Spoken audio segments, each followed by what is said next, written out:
বিসমিল্লাহির রহমানির রহিম।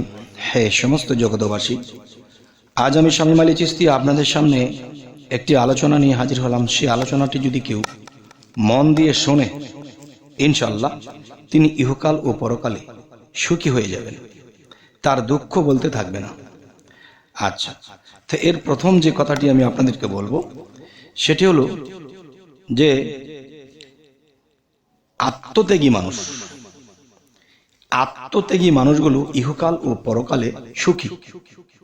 দেখেন, একজন মানুষের যদি লক্ষ কোটি টাকা থাকে তবুও কিন্তু তিনি সুখী নয়।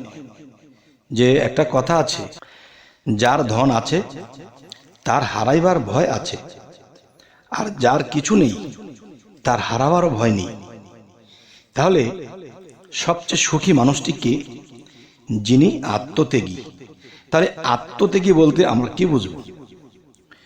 আত্মত্যাগী বলতে যে বিষয়টা সেটি আপনাদের সামনে তুলে ধরা হবে ইনশাআল্লাহ। যেমন মনে করেন, আপনি সংসার, ফ্যামিলি বা সুন্দর জীবনযাপনের মধ্যে আপনি আছেন, কিন্তু দেখেন মানুষ কিন্তু এরকম যে আকাশে যখন সূর্যটা ওঠে তখন কখনো কখনো মেঘ এসে সেই সূর্যটাকে ঢেকে ফেলে। এরপরে কিন্তু মেঘটা থাকে না, সূর্য ঠিকই তার আলো দিয়ে যাচ্ছে। তাহলে সেই মেঘাচ্ছন্ন অবস্থার সময়টা যখন এসে যায় তখন কিন্তু আমরা ওই সময়টি বিচলিত হই, আমার ভবিষ্যৎ নষ্ট, আমার জীবন নষ্ট, আমার সব কিছু শেষ। তখনই সেই মানুষটি কি হয়? নার্ভাস হয়ে যায়। আল্লাহর কথা, রাসূলের কথা, ধর্মের কথা কোনো কিছুই তার মনে থাকে না। তখন কি হয়? তখন সে আস্তে আস্তে পিছু হটতে থাকে, আর আফসোস করতে করতে সে একদিন মৃত্যুও বরণ করে, কিন্তু তার জীবনে কখনো সে সুখ পায়নি। তবে আজকের আলোচনা কি? যে আপনি ইহকালে সুখী হবেন এবং পরকালেও আপনি সুখী হবেন, আজকে সেই বিষয়টি আলোচনা। দেখেন, আত্মত্যাগী মানুষ বলতে কি? তার আত্মসম্মান বোধ, বাহ্যিক জগতের যে আমিত্ব, সেই জিনিসটি তার মধ্যে টোটালি নেই। সেটি কেমন? যে আপনাকে কেউ খারাপ বলেছে, লোকটা খারাপ, তখন আপনি দুটি হাত উঁচা করে তার কাছে ক্ষমা চাইলেন আর বললেন, নিশ্চয়ই আমার ভুল হয়েছে, না হয়তো আপনি একথা বললেন কেন? যদি আপনার সাথে বা কারো সাথে বা কোনোভাবে আমার বেয়াদবি বা কোনো কিছু অপরাধ হয়ে থাকে, আমাকে ক্ষমা করে দেবেন। এই কথাটি বলে আপনি আপনার কাজে চলে গেলেন। তখন সেই লোকটি কিন্তু অবশ্যই বলবে, কিরে, লোকটি তো এমন কোনো অপরাধ করেনি, কিন্তু সে আমার কাছে ক্ষমা চেয়ে গেল। তো তার এত সুন্দর ভাষায় সে মুগ্ধ হয়ে গেল। তখন তাকে যখন অন্য কেউ খারাপ বলতেছিল তখন সেই ব্যক্তি ভেটু দিল, না, এই লোককে খারাপ বলা যাবে না, সেই লোক খুব ভালো, নম্র, ভদ্র, ধৈর্যশীল। আচ্ছা, সংসার, ফ্যামিলিতে সবার সাথে সবার বনাগত থাকে না, কারো সাথে জ্ঞানের সাথে, পছন্দের সাথে কোনো কিছু মিল থাকে না। তখন দেখা যায় সংসারে সবাই ঠিকঠাক মতো খাওয়া দাওয়া করতেছে, কিন্তু তার খবর কেউ নিচ্ছে না, অথচ সে সংসারেরই একজন। সে না খেয়েও খুশি, কারো প্রতি এমন একটা আক্ষেপ বা এরকম কিছু বলে না, সবাই খেয়েছো, আমাকে খাবারটা দিলে না। সে না খেয়েই থাকবে, পানি খেয়ে থাকবে, কিন্তু পরের দিন আবার তাদের সাথে খুব আনন্দ করেই চলছে। ভিতরে যদি কষ্ট থাকে সেটা মুখে হাসি দিয়ে সেটা মুছে ফেলছে। তো এখন আপনাদের সামনে যে কথাটি আমি বলতেছি, দেখেন যে এই পৃথিবীতে মুমিন ব্যক্তি যারা আছে, সৎ লোক যারা আছে, তারা কিন্তু কষ্ট করে, কাউকে কথার আঘাত দেয় না, কাউকে কটু কথা বলে না, কারোর সাথে হিংসাও করে না। তার ছোট হয়ে একজনে একটা ধমক দিয়েছে, ধমকটি খেয়ে তার কাছে ক্ষমা চাচ্ছে, ভাই আমাকে মাফ করে দিবেন। কিন্তু সে ধমকের কাজ করেনি, সে কিন্তু কোনো অপরাধ করেনি, তারপর তার কাছে উল্টা ক্ষমা চেয়ে নিলেন। কিন্তু যে তাকে ধমক দিয়েছে সে জানে সে তো এই অপরাধী নয়, তারপরও সে আমার কাছে ক্ষমা চেয়েছে। দেখেন, সেই মানুষটি কিন্তু তাকে কখনোই ভুলবে না, কখনো না কখনো তার প্রতি তার প্রেম জাগবে, তার চোখে দুফোঁটা পানি আসবে যে সে অপরাধ করেনি, তারপরও সে ক্ষমা চেয়েছে। আচ্ছা, এই একটি বিষয়। আরো একটি বিষয় কি, যখন যা মিলে তাই ছেঁড়া শার্ট সেটাই পিচ্ছি, তার কোনো আমিত্ব নেই যে আমি নতুন একটা সুন্দর শার্ট কাপড় পরে মানুষকে দেখাবো, পরবো, মানুষ দেখবে আমি একটা সুন্দর জামা পরেছি, এই আমিত্বটুকু নেই। সে ছেঁড়া পাড়া পরে হাঁটছে, চলছে। এরপরে দেখা যায় এই ব্যক্তিটা এমনভাবে চলাফেরা করতেছে, তখন এটা আল্লাহরও পছন্দ হয়ে গেছে। এত ধৈর্যশীল, এত দয়াশীল, এত মায়াশীল, অহিংসা, মূলত ধর্ম যেই বিষয় সেটি তো তার মধ্যে আছে। তখন কি হলো, এই লোকটি এমন পর্যায়ে চলে গেল, কোনো অলি আউলিয়ার সাক্ষাৎ পেয়ে গেল। সেই অলি আউলিয়ার সাক্ষাৎ পেয়ে তিনি ভিতরে যতটুকু গরমিল বা যতটুকুই ভেজাল বা যতটুকুই তার মধ্যে ছিল ওইগুলো মুছে গেছে।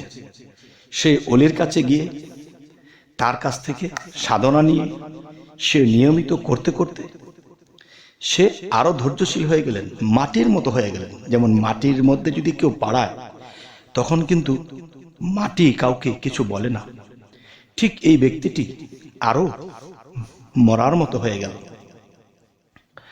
তখন কি হলো, তখন সেই মরা মানুষটি এমনই অবস্থা, কেউ দিলে খায়, না দিলে না খায়, এক ধ্যানে পড়ে থাকে আল্লাহর সালাত কায়েমে নিযুক্ত হয়ে আছে।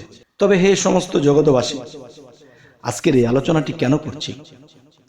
যদি পৃথিবীতে কেউ বলে যে আমি সুখী, আমি বলবো না। আপনার ব্যাংক আছে, টাকা আছে, অফিস আছে, বাড়ি গাড়ি আছে, এই জিনিসগুলো যদি কখনো নাড়াচাড়া পড়ে বা কোনো একটা দুর্ঘটনা ঘটে, তখন কিন্তু আফসোস করে করে মরবেন, হারে আমার সম্পদ নষ্ট হয়ে যাচ্ছে। তাহলে সম্পদের জন্য আপনি অশান্তি ভোগ করছেন। এই জন্য বলা হয়েছে যার কিছু আছে তা হারাইবার ভয় থাকে, আর যার কিছু নেই তার হারাবার ভয় নেই। তাই বলবো যে এই পৃথিবীতে সুখী মানুষ কি? সুখী মানুষটি হলো আত্মত্যাগী মানুষ। সে অর্ধমৃত মানুষটাই হলো আত্মত্যাগী। তার বাড়ি গাড়ি করার চিন্তা নেই, কালকে খাবে সেই চিন্তাও তার করে না, পর উপকার করতেছে, মানুষ তাকে চড়থাপ্পড় দিলেও উল্টো ক্ষমা চাচ্ছে। এই যে সেই লোকটা মাটির মতো হয়ে গেছে, তাহলে এই লোকটাই হলো সেই লোক, সুখী লোক, যার গায়ের মধ্যে কোনো আঘাত স্পর্শ করে না, তার অন্তরের মধ্যে কোনো বিষয়ে আঘাত স্পর্শ করে না। আল্লাহ কিন্তু একটা কথা বলেছে, যে আল্লাহ কি বলেছে, দুঃখ কষ্ট যন্ত্রণা আমাকে স্পর্শ করতে পারে না। দুঃখ কষ্ট যন্ত্রণা আমাকে স্পর্শ করতে পারে না। তাহলে যেই মানুষটির কথা আপনাদেরকে বলা হলো, সেই মানুষটিকে কিন্তু দুঃখ কষ্ট তাকে স্পর্শ করে না, সবসময় সে হাসি মুখে রাখে। কষ্ট থাকলেও সেটা ভিতরে চাপা পড়ে আছে, কিন্তু কখনো প্রকাশ করে না। তাহলে বোঝা গেল কি, সেই দুঃখ কষ্ট তাকে স্পর্শ করেনি। আবার আল্লাহ কি বলেছে, যে আমাকে কোনো দুঃখ কষ্ট স্পর্শ করে না। তাহলে বোঝা গেল এই ব্যক্তিটি আল্লাহর এই গুণটি লাভ করেছে। তাহলে আল্লাহর এই গুণটি যদি এই লোকটি লাভ করে থাকে, তাহলে কিন্তু গুণে গুণে মিলে যায়। আল্লাহর গুণ আর এই ব্যক্তির গুণ মিলে গেছে, তখন দুইটি গুণ একাত্র হয়ে যায়। দুইটি গুণ যখন একাত্র হয়ে যায়, তখন সেই মানুষটি রাসূল হয়ে যায়। সুবহানাল্লাহ। দেখেন, রাসূল শব্দের অর্থ কি? রাসূল বিষয়টা কি? রাসূলের একটা অর্থ যদি আমরা করতে যাই, তাহলে সেটার নাম হলো ধৈর্য, আর ধৈর্যটাই রাসূল। আর আল্লাহ কি বলেছে, আমি আমার রাসূল ছাড়া নয়, কেউ আমাকে রাসূল থেকে আলাদা করিও না। আমি রাসূলের সঙ্গে, রাসূল আমার সঙ্গে, দুই মিলে একাকার। তাই বলা হয়েছে, তোমরা আমার রাসূল হইতে আমাকে কখনো পার্থক্য করিও না। কারণ রাসূল শব্দের অর্থ খুঁজলে পাওয়া যায় ধৈর্য। আল্লাহ কতবার কাহার হয়ে গেছে, কতবার রাগ করে তায়েববাসীকে উল্টিয়ে দেবে, তখন রাসূল কি বলেছে? তিনি বলেছেন, আল্লাহ এদেরকে যদি উল্টিয়ে মেরে ফেলা হয়, আমি হেদায়েতের পথে ডাকবো কাদেরকে, সুপথের দিকে ডাকবো কাদেরকে। তখন সেই রাসূলের কথা শুনে নবীজি তখন আল্লাহ সেই তায়েববাসীকে উল্টাইলেন না। তখনই বলা হয়েছে, আমার সৃষ্টির প্রতি আমি রাগ হয়ে গেছি, কিন্তু আমার রাসূল আমাকে থামিয়েছে। তাহলে রাসূল আমার ধৈর্য, রাসূল আমার ধৈর্য। তাহলে পৃথিবীতে যে ধৈর্যশীল মানুষ কোনো কিছুর আমিত্বর দিকে তাকায় না, কোনো কিছু চাওয়া পাওয়া করে না এবং নিঃস্বার্থভাবে মানুষের জন্য করে থাকে, আর যেই মানুষের জন্য সে করে থাকে সেই মানুষই তাকে আবার আঘাত করে, আর সেই আঘাতগুলো সে হাসি মুখে নিচ্ছে, কারণ তার ভিতরে এমন কিছু কাজ করে না যে আর আমি তার উপকার করলাম, তারে আমি কত কিছু দিলাম, তবু সে আমাকে আঘাত করলো। এই কথাটা মনে মনেও বলে না এবং ভাবেও না এবং প্রকাশও করে না। তাহলে তিনি ধৈর্যশীল, আর ধৈর্যশীল রাসূল। তাহলে রাসূল কি? আমাদের পারকান্ডারি। তাহলে যেই ব্যক্তির মধ্যে রাসূল নেই বা রাসূলের গুণ নেই, তাহলে সে কখনো রাসূলের পারকান্ডারি সেই নৌকায়, সেই স্তরে পৌঁছাতে পারবে না। তবে হে সমস্ত জগতবাসী, আজকের এই আলোচনাটা কেন করলাম?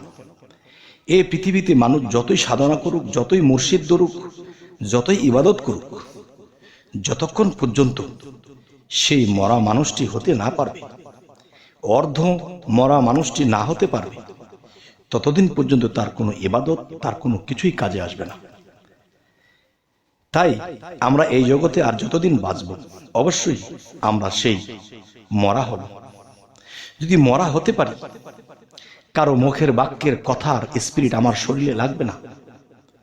মরা মানুষের কাছে তো দেখা গেছে একটা মৃত মানুষকে যখন গোসল দেয়, উল্টাইয়া পাল্টাইয়া সাবান দিয়ে ঘষে মেজে দিচ্ছে, কিন্তু সে যদি ব্যথাও পায়, সে যেরকম বলে না, ঠিক মৃত মানুষের কোনো ব্যথাই নেই, সে এক স্টাইলই থাকে। তখন কিন্তু কোনো অর্ধমৃত মানুষ, জিন্দা মরা মানুষটা যদি এই স্টাইল তার হতে পারে, তাহলে সেই লোকটির জন্য আল্লাহ কাঁদে, রাসূলের জন্য আল্লাহও কেঁদেছে। আর সেই রাসূলের গুণ সেই মানুষের মধ্যে এসে গেছে, তখনই সেই মানুষটি জীবন ধন্য হয়ে যাবে। তবে হে সমস্ত জগতবাসী, আমাদের এই চ্যানেলের আলোচনা যদি ভালো লাগে তো অবশ্যই সাবস্ক্রাইব করে নেবেন, এবং যদি ফেসবুক হয় অবশ্যই ফলো রাখবেন। সকলে ভালো থাকবেন। আল্লাহ হাফেজ।